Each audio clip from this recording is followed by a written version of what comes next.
அனைவருக்கும் வணக்கம். பனை சோசியலில் இன்றைக்கி என்ன ப்ரோமோ நினச்சின்னு பார்ப்போம். ராஜி மீன் அவங்களுடைய ரூம்லேருந்து ஒரு ட்ரெஸ் எல்லாம் மடிச்சு வச்சுட்ருக்காங்க. அன்னாரும் வந்து ட்ரெஸ்ஸை பார்த்து தனக்கு தானே பேசிகிட்டு இருக்காங்க. இதை கதிர் பார்த்துட்டாரு, உள்ளே வந்துடுறாங்க.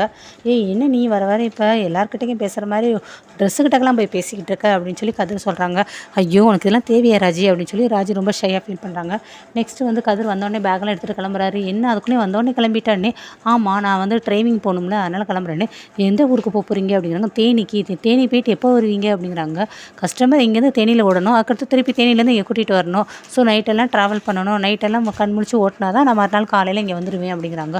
நைட்டெல்லாம் கண் முழிச்சு ஓட்டணுமா, ரொம்ப கஷ்டமாக இருக்கும்ல அப்படிங்கிறாங்க. அதுக்கு என்ன பண்ண முடியும், வேலைன்னு வந்தால் எல்லாம் தானே செய்யணும் அப்படிங்கிறாங்க. சரி சாப்பிட்டு போறியா அப்படின்னா, இல்லை சாப்பிட்றதுக்குலாம் எனக்கு நேரம் இல்லை, நான் எல்லாத்தையுமே பேக் பண்ணி வச்சு கிளம்பி கொண்டு விட்டு போகிறேன் அப்படிங்கிறாங்க. அதுக்கடுத்து திருப்பி வந்து ராஜி சிக்கமாக கிச்சனுக்கு வராங்க. அவங்க அத்தை கிட்டக்க நிற்கிறாங்க. என்னடி என்ன இங்கேருந்து நிற்கிற அப்படிங்கிறாங்க. இல்லத்தை சமைச்சு முடிச்சிட்டிங்களா, இன்னும் எவ்வளோ நேரம் ஆகும் சமைக்கிறதுக்கு அப்படிங்கிறாங்க. தங்கமயில் பக்கத்தில் இருக்காங்க. ஏதோ முடிஞ்சிச்சு ராஜி, என்ன உனக்கு பசிக்குது அப்படிங்கிறாங்க. இல்லை எனக்கு பசிக்கலைன்னு, வேறு யாருக்கு பசிக்குது அப்படிங்கிறாங்க. இல்லை அவருக்கும் பசிக்கலை, கதிருக்கு ஆனால் சாப்பாடை கொடுத்துடலான்னு பார்த்தேன்னே. கதிர் வந்துட்டானா அப்படின்னு சொல்லி கோமதி கேட்குறாங்க. வந்துட்டாரத்தை, வந்துட்டு திருப்பி கிளம்பிட்டானா எங்கே போகிறான்னே. அதான் அவங்க வந்து கார் ஓட்டுறதுக்கு போகிறாங்களே டிரைவிங்க்கு, ஸோ அதனால் டிரைவராக போகிறாங்கன்னு.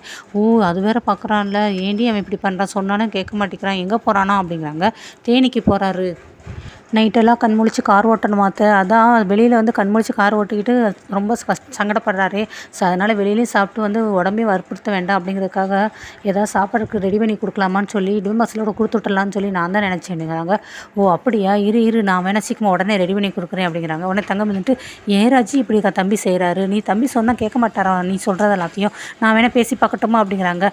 இல்லைக்கா அதெல்லாம் ஒன்றும் வேண்டாம், அவன் வந்து எதையும் கேட்க மாட்டாங்க, அதனால் அவங்க செய்கிறத அவங்க செய்யட்டும் அப்படின்னு ராஜி சொல்கிறாங்க. அதுக்கடுத்து கோமதி வந்து, அவனுக்கு இட்லி பொடினா ரொம்ப பிடிக்கும், ஸோ அதனால் நான் இட்லி பொடி ஒரு நிமிஷத்தில் ரெடி பண்ணி கொடுத்துட்றேன், நீ போய் எனக்கு கொடு அப்படிங்கிறாங்க. அடுத்த டிஃபன் பாக்ஸையும் எடுத்து வச்சுக்கிட்டு இருக்காங்க. அதுக்கடுத்து இங்கே கதிர் வந்து கிளம்புறாங்க. பின்னாடியே தங்கமயில் வந்து வெளியில் நிற்கிறாங்க ஹாலில். அன்னாரம் ஏன் தம்பி தேவையில்லாமல் உடம்பே வற்புறுத்திக்கிட்டு கண் முழிச்சிக்கிட்டு ரொம்ப சிரமம் தானே, இந்த டிரைவர் வேலைக்கான போகாமல் இருக்கலாம்ல, எல்லாருக்கும் வீட்லேயும் சிரமமாக இருக்குல்ல, அப்பா கிட்ட போய் நீங்கள் பேச வேண்டியதானே அப்படின்னு சொல்லி பேசுகிறாங்க. இல்லை நான் பார்த்துக்கிறேன் அப்படின்னு சொல்லிடுறாரு. அதுக்கடுத்து தங்கமயிலுக்கு என்ன சொல்லாமல் அந்த இடத்த விட்டு கிளம்பிடுறாங்க. அடுத்து ராஜி கிளம்பிட்டியா, ஒரு நிமிஷம் இரு வரேன் அப்படிங்கிறாங்க. என்ன அப்படிங்கிறாங்க. இந்த ஒரு நிமிஷம் அப்படின்ட்டு ராஜி அப்படின்னு சொல்லி கோமதி கூப்பிடவும் சீக்கிரமாக வாங்கி கொடுக்குறாங்க. ஆமாம் இது என்னது அப்படின்னு, ஆனால் அந்த சாப்பாடு எதுவும் வேணான்னு சொன்னேன், நீ சொன்ன யாரும் இல்லைன்னா, பட் கண்ணு முழிச்சு உடம்பை வற்புறுத்துற, இது வேறு வெளியே சாப்பாடு சாப்பிட்டு உடம்பை வேறு கூட கொஞ்சம் கஷ்டப்படுத்தவா, அதெல்லாம் ஒன்றும் வேண்டாம், இது சாப்பிட்டு போடணும். சரி என்ன இருக்குது இதில் அப்படி கேட்குறாங்க. இட்லி பொடி அப்படிங்கிறாங்க. இட்லி பொடி இட்லின்னு சொல்லி சொல்கிறாங்க. பொடி இட்லியா அப்படிங்கிறாங்க. இது பார்த்து கதிருக்கு ரொம்ப ஹாப்பியாகுது. அவங்க அம்மா பக்கத்தில் கிச்சன் வாசப்படியிலே நின்றுட்டு இருக்காங்க. ஆனால் சொல்கிறாங்க, எனக்காக பார்த்து சமைச்சு கொடுத்ததுக்கு ரொம்ப தேங்க்ஸ், அப்படியே நீங்களும் கொஞ்சம் சாப்பிடுங்க, வர இப்போ ரொம்ப இறச்சி போயிட்டுருக்கீங்க, சரியா போயிட்டு வரேன் நான் அப்படின்னு சொல்லிட்டு ராஜிட்டையும் அவங்க அம்மா கிட்டக்கையும் பேசிட்டு போயிடுறாரு. இதை பார்த்து கோமதிக்கு பயங்கர ஹாப்பியாக இருக்கும், ரொம்ப சந்தோஷமாக இருக்குது. அவன்கிட்ட என்கிட்ட தானே பேசணும், அவன் என்கிட்ட தானே போயிட்டு வரேன்னு சொன்னான், என்கிட்ட தானே சாப்பிடுங்க உடம்பு இழைச்சி போயிட்டீங்கன்னு சொல்லி சொன்னான் அப்படிங்கிறாங்க. ஆமாம் அத்தை உங்ககிட்ட தான் சொன்னார்னு சொல்லி ராஜி சொல்கிறாங்க. என் பிள்ளை என்கிட்ட பேசிட்டேன் அப்படின்ட்டு பயங்கர சந்தோஷமாக இருக்காங்க. எனக்கு இது போதும்னு சொல்லி கோமதி ரொம்ப ஹாப்பியாக ரொம்ப சந்தோஷமாக ஃபீல் பண்ணுறாங்க. ராஜிக்கு அடுத்து வந்து வெளியில் திணைக்கு வராங்க. மீனை உட்காந்துருக்காங்க. திணையில் வந்து ராஜி வந்து மீனை கிட்ட சொல்கிறாங்க, அக்கா அந்த மாதிரி கதிர் வந்து அத்தைக்கிட்ட பேசிட்டாங்க கண்ணே. ஆமாம் பேசிட்டாப்புல, இல்லை அதுவும் சாப்பிட்டீங்களான்னு வேறு சொல்லியிருக்காரு, போயிட்டு வரேன்னு வேறு சொல்லியிருக்காரு, எல்லாத்தையுமே அத்தை சொல்லி இப்போ தான் புலம்பிட்டு போனாங்க, ரொம்ப சந்தோஷமாக இருக்காங்கன்னு. ஆமாக்கா அதுதான் எனக்கு ரொம்ப கில்ட்டியாக இருக்குது, அத்தை எந்த ஒரு விஷயத்தையுமே எனக்காக சொல்லி எல்லாத்தையுமே என்கிட்ட ஷேர் பண்ணுறாங்க, ஆனால் அத்தைக்கிட்ட நான் எந்த ஒரு இதையும் ஷேர் பண்ண முடியல, அது வேறு கஷ்டமாக இருக்குன்னு. என்ன ராஜி என்ன சொல்கிறேன்னு. இல்லைக்கா நாளைக்கு கண்டிப்பாக நான் அங்கே போய் டியூஷன் எடுக்கிறேன், நீங்கள் அவங்கள்ட்ட கால் பண்ணி மட்டும் சொல்லிடுறீங்களா அப்படிங்கிறாங்க. சரி வீட்டில் கேட்டால் என்ன பண்ணுவேன் அப்படிங்கிறாங்க. இல்லை கவர்மெண்ட் ஜாப்புக்கு நான் ஒரு எக்ஸாம் எழுத போகிறேன், அதுக்காக கிளாஸ் போகிறேன்னு சொல்லி நாளைக்கு நான் பேசிக்கிறேன்னு. எல்லாம் ஒரு தீர்மானத்தோடு தான் இருக்கேன், எல்லாத்தையும் முடிவு பண்ணிட்டேன் அப்படிங்கிறாங்க. இல்லைக்கா எனக்காக கதிர் கஷ்டப்படுறது ரொம்ப ரொம்ப ரொம்ப கஷ்டமாக இருக்குது, நான் வந்து அடுத்தவங்க கிட்ட சொல்லக்கூடாது அப்படிங்கிற ஒரு சந்தர்ப்ப சூழ்நிலையில் எனக்கும் அவனுக்கு கல்யாணம் ஆயிடுச்சு, அதுக்காக அவன் எனக்காக எல்லாத்தையும் செய்யணுங்கும் போது அதை பார்த்துட்டு நான் மட்டும் சும்மா இருக்கணும், எதுவுமே செய்யாமல் இருக்க போகிறேன் அப்படிங்கிறதுலாம் ரொம்ப வேதனையாக இருக்குது. ஸோ கண்டிப்பாக ஏதாவது ஒரு இடத்துல நான் ஹெல்ப் பண்ணணுக்கா, ப்ளீஸ்க்கா எனக்காக இது இந்த ஒன்று மட்டும் செய்யுங்க, நான் வீட்டில் யார்கிட்ட எதையும் சொல்ல மாட்டேன், உங்கள் பேரே வெளியில் வராத அளவுக்கு நான் பார்த்துக்கிறேன் அப்படிங்கிறாங்க. மாமா கிட்ட எப்படினாலும் சந்தர்ப்ப சூழ்நிலை பார்த்து நான் மாமாட்ட பேசிடுறேன் அப்படிங்கிறாங்க. சரி நான் வந்து போயிடுறேன் நாளைக்கு அப்படிங்கிறாங்க. சரி நானும் சொல்லிடுறேன், பட் நாளைக்கு நாளுங்கிறேன் நானும் உன் கூட வர்றேன் அப்படின்னு சொல்லி மீனா சொல்கிறாங்க. நெக்ஸ்ட்டு ஹாலில் எல்லோரும் இருக்காங்க. அப்போ பாண்டியன் மட்டும் உள்ளே வராரு. என்னப்பா எல்லாம் வீட்டுக்கு வந்தாச்சா அப்படின்னு சொல்லி கேட்குறாங்க. அரசி வந்துட்டு எல்லோரும் வந்துட்டாங்கப்பா, ஆனால் கதிரவனை மட்டும் நாளைக்கு காலையில் வரும்னு நினைக்கிறேனே. ஏன் என்னவா எதுக்கு போயிருக்கியா? நைட்டு 10 மணி வரைக்கும் இங்கே வந்துடணும், அதுக்கு மேலெலாம் வெளியில் ஊர் சுற்றக்கூடாதுன்னு சொல்லியிருக்கேன்ல. ஏப்பா நைட்டு விடிய விடியவாப்பா ஃபுட் ஆர்டர் பண்ணி எல்லோரும் உட்காந்து வீட்டில் சாப்பிட்டுட்டு இருக்காங்க, அதெல்லாம் அவன் டெலிவரி பண்ணுறதுக்கு அப்படின்னு அவன் வேலை பார்க்குறான் அப்படிங்கிறாங்க. சும்மா அவனே எல்லாத்தையும் சொல்லிகிட்டே இருக்காங்க. ஆமாம் உன் பிள்ளை ரொம்ப யோக்கியம். ஏன் என் பிள்ளைக்கு என்ன, என் பிள்ளை என்ன யோக்கியம் பண்ணிச்சு?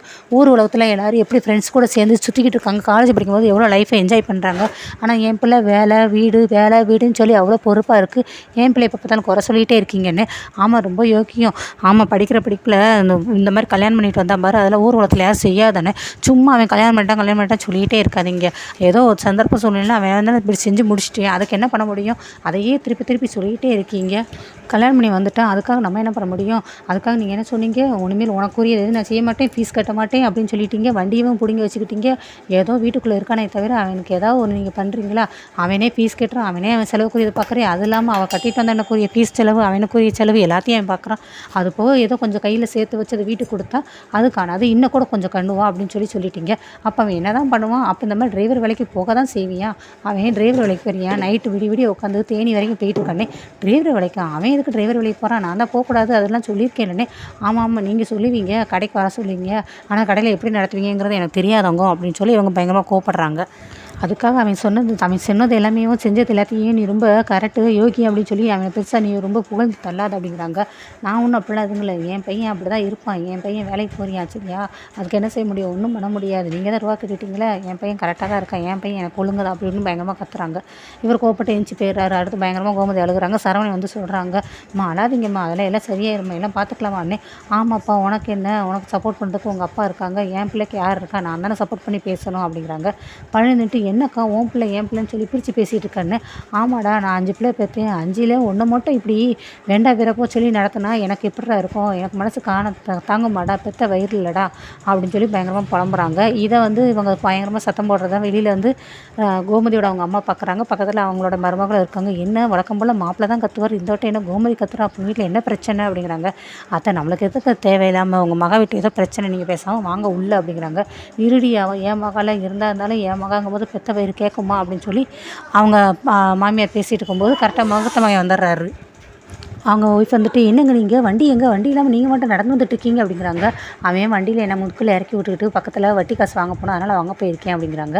ஆமாம் நீங்கள் என்ன இங்கே பண்ணுறீங்க அப்படிங்க. அது வந்து இல்லைப்பா, அது வந்து உள்ளே வெக்கையாக இருக்குது, அதை வெளியே காத்தோட்டமானே. என்ன காற்று எதிர் வீட்டு ஜன்னல்லேருந்து வருதோ உங்களுக்கு, எதிர் வீட்டையே பார்த்துட்டே இருக்கீங்க, என்ன விஷயம், போங்க உள்ளே போங்க அப்படின்னு சொல்லி அவங்க அப்பா திட்டவும் இவங்களும் உள்ளே போயிடுறாங்க. நெக்ஸ்ட் திருப்பி டைனிங்கில் எல்லோரும் சாப்பிட்றாங்க. அப்போ வந்து கோமதி பயங்கர கோவமாக இருக்காங்க. அப்போ பழனி இருக்காரு, என்னக்கா மச்சான் சாப்பிட வரமாட்டாரனே, எனக்கு இப்படிதான் தெரியும், அதெல்லாம் ஒன்றும் தெரியாது அப்படின்னு சொல்கிறாங்க. கரெக்டாக பாண்டியன் வந்துடுறாரு. அவரும் சாப்பிட உட்காந்துறாங்க. கோமதி வந்து எல்லாரையும் ஓவராலாக திட்டிகிட்டே இருக்காங்க. அரசி ஃபோன் பக்கம் ஏடி சாப்பிடும்போது ஃபோன் பார்க்காத எத்தனை சொல்லிகிட்டே இருக்கீங்க கேட்குறியானே. அம்மா காலேஜிலேருந்து ஒரு முக்கியமான மெசேஜ் அனுப்பியிருக்காங்கம்மா, எவ்வளோ முக்கியமாக இருந்தாலும் பரவாயில்ல, சாப்பிட்டு முடிச்சதுக்கப்புறம் பண்ணு, நீ என்னடா இதெல்லாம் ஒதுக்கி வச்சிருக்க, ஏன் மம்மி நான் அவன் எதுக்கு ஒதுக்கி வச்சிருக்கேன், என்ன எதுவும் கேட்க மாட்டியானே, தெரியலையே எத்த அப்படிங்கிறாங்க. இல்லைம்மா கார சட்னி காரமாக இருக்குன்னே, ஏன் கார சட்னி தொண்டையில் இறங்காதோ அப்படின்ட்டு செந்தில் பார்த்து கத்துறாங்க. இல்லைம்மா இது வரைக்கும் இறங்கல, இனிமேல் இறங்கிடும் சொல்லி செந்தில்னு சொல்கிறாரு. இங்கே பக்கத்தில் வந்து பழனி இருக்காரு. சண்டை போட்டுது அவர் கூட, கத்துறது நம்ம கூடயே, நம்ம மேலே கோவத்தை காட்டுது அக்கா அப்படின்னு சொல்லி சொல்லிட்டாங்க. என்னடா அங்கே முணுமுணுப்பு, எடுத்து போட்டு சாப்பிடுங்கடா, எப்போ பார்த்தாலும் சாப்பிட்ற நேரத்தில் பேசிக்கிட்டே இருக்கிறது அப்படின்னு சொல்லி ஓரளவு கத்துறாங்க. பாண்டியன் வந்துட்டு, இப்போ எதுக்கு நீ ஏன் மேலே உள்ள கோவத்தெல்லாம் அவங்ககிட்ட கட்ட காமிச்சிட்டு இருக்க, ஆனால் நான் சொல்கிற எதையுமே செய்ய மாட்டேங்கிறீங்க, கடைக்கு வான்னு சொன்னேன் அது வரலை, காலேஜில் போய் ஒழுங்கா அப்படின்னு சொன்னேன் அதுவும் போல், நைட்டு வேலைக்கு போகாதன்னு சொன்னேன் டெலிவரி பண்ணுறதுக்கு அதுவும் அவன் கேட்கல, இப்போ டிரைவர் வேலைக்கு வேறு போகிறான், இதெல்லாம் அவன் தப்பு, அவனை தட்டி கேட்காம ஏன் மேலே கோவப்பட்டு இருக்கேன், நான் ஒன்றும் யார் மேலேயும் கோவப்படலை, யாரையும் ஒன்றும் சொல்லலை, அவங்கவுங்க அவங்க வேலையை பாருங்கன்னு சொல்லி கோபம் அப்பயும் கோவமாக இருக்காங்க. இப்போ நான் என்ன தான் பண்ணணுங்கிற அப்படிங்கிறாங்க. அவன்கிட்ட நீங்கள் அன்பாக பேசணும், அக்கறையாக கேட்கணும். அவனை கடைக்கு வான்னு சொல்லி கூப்பிட்டீங்களே, ஆனால் கடைக்கு வந்ததுக்கப்புறம் அவனை எப்படி நடத்துவீங்கிறது எனக்கு தெரியும், அதனால தான் நீ கடைக்கு வர மாட்டேங்கிறியா, அவன்கிட்ட அன்பாக பேசி கடைக்கு வான்னு சொல்லுங்கண்ணே. சரி நீ சொன்ன மாதிரி இருக்கட்டும், நைட்டெல்லாம் அவன் போய் டெலிவரி பண்ணட்டும் சரியா, வாரத்தில் கடைசி நாள் கடைக்கு வர சொல்லு, கடையில் வந்து வேலை பார்க்க சொல்லு, இப்போ போய் இந்த டிரைவரை வேலை பார்க்குறான்ல அதுக்கு எவ்வளோ காசு வருமோ அந்த காசை நான் கொடுத்துட்றேன் அவனுக்கு சரியா, சம்பளமாக குமரேசன் மாமா சம்பளம் கொடுக்குற மாதிரி அவனுக்கு நான் கொடுத்துட்றேன், அவனை பார்த்து கடைக்கு வர சொல்லு நீயும் அப்படிங்கிறாங்க. சரி அப்படிங்கிறாங்க. அதுக்கடுத்து எல்லோரும் அப்பா அக்கா மச்சாங்கிட்ட பேசியே மச்சான் மனசை கரைய வச்சுச்சே பரவாயில்லையே அப்படின்னு சொல்லி பழனியும் சொல்கிறாங்க. அடுத்து எல்லாம் போயிடுறாங்க. அடுத்து மீனா, ராஜி 2 பேரும் பேசிகிட்டு இருக்காங்க. அக்கா இப்படி அத்தை வந்து மாமா கிட்டக்கு இவ்வளோ இது கேட்டுட்டாங்களே கடைக்கு வர சொல்லி. ஆனால் கதிர் கடைக்கிட்டக்கு போவானான்னு சொல்லி எனக்கு பெரிய டவுட்டாக இருக்குக்கா. கண்டிப்பாக போகமாட்டாங்க்கா கதிர் அப்படிங்கிறாங்க. அது என்ன அத்தை வேறு இப்போ இதில் ஒரு பிரச்சனை வேறு கிளப்பி விடுவாங்களே. அதுக்கடுத்து மாமா கூட்டிகிட்டு வரலாம் அவன் வரலன்னு சொல்லி அது வேறு ரொம்ப பிரச்சனையாகுமே அப்படின்னு பேசிகிட்டு இருக்காங்க. கரெக்டாக நேரம் கோமதி வந்துடுறாங்க. என்னடி எனக்கு என்ன நன்றி சொல்ல போகிறீங்களா? அதுக்கு தான் 2 பேரும் நின்றுக்கிட்டு இருக்கீங்களா அப்படிங்கிறாங்க. அது இல்லத்தை வந்தோடனே பார்த்தியா எப்படி அவர் மனசை கரைக்க வச்சேன்னு கோமதியா கொக்காவா அப்படின்னு சொல்லி கோமதி சொல்லவும், இல்லத்தை நீங்கள் வேறு இப்படி மாமா கிட்ட கடைக்கு வர சொல்லியிருக்கீங்களே, சம்பளம் வேறு கொடுக்கறதா பேசியிருக்கீங்க, எல்லாமே நீங்கள் அவருடைய நல்லதுக்காக தான் செஞ்சுருக்கீங்க, ஆனால் அவர் கடைக்கு தான் வரமாட்டாருன்னு. இல்லை அதெல்லாம் வருவான், என் பிள்ளை நான் பாசமாக சொல்லிச்சுன்னா அதெல்லாம் வருவான்னு. ஐயோ அவர் வரமாட்டாரத்தை எனக்கு அந்த நம்பிக்கையே இல்லைன்னு நான் பாசமாக சொல்கிறத சொல்லிக்கிறேன் அப்படின்னு சொல்லி இவங்களும் முடிச்சிடறாங்க. நெக்ஸ்ட் எல்லோரும் நைட்டு முடிஞ்சிடுது. அதுக்கு மறுநாள் காலையில் ஆயிடுது. கதிர் வந்துடுறாரு. என்னடா வந்துட்டியா அப்படின்னே. ஆமாண்ணே வந்துட்டு. எவ்வளோ நேரம் ஆச்சு? இன்னும் 3.5 மணி நேரம் போக வர 3.5 மணி நேரம். அப்போ நைட்டு ஃபுல்லாக ட்ராவல் பண்ணி தானே ஆகணும், அதனால் சரியாக போச்சு, விடிஞ்சிருச்சு வந்துட்டேன் அப்படிங்கிறாங்க. டே கதிர் உங்ககிட்ட ஒரு நிமிஷம் பேசணும் அப்படிங்கிறாங்க. என்ன அப்படிங்கிறாங்க. சரி குளிச்சு நான் ஃப்ரெஷ்ஷாக போய் தூங்கணும், எனக்கு ரொம்ப டயர்டாக இருக்குது, என்ன சொல்லுங்கண்ணே. சரி காஃபி போட்டுறேன், காஃபியாவது குடிடான்னு குடிச்சிட்டு அதுக்கப்புறம் சொல்கிறாங்க. அப்பா அந்த மாதிரி உன்னை வந்து சொன்னோண்டா டிரைவர் வேலைக்கு போகிறேன்னு சொல்லி அப்பா மனசு ரொம்ப கஷ்டமாக இருக்குது, அதனால் நைட்டெல்லாம் நீ டெலிவரி பண்ணுவீங்க, வாரத்தில் கடைசி நாள் மட்டும் உனக்கு கடைக்கு வர சொன்னாங்க, அதுக்கு சம்பளம்லாம் கொடுக்குற சொல்லிட்டாங்கன்னு.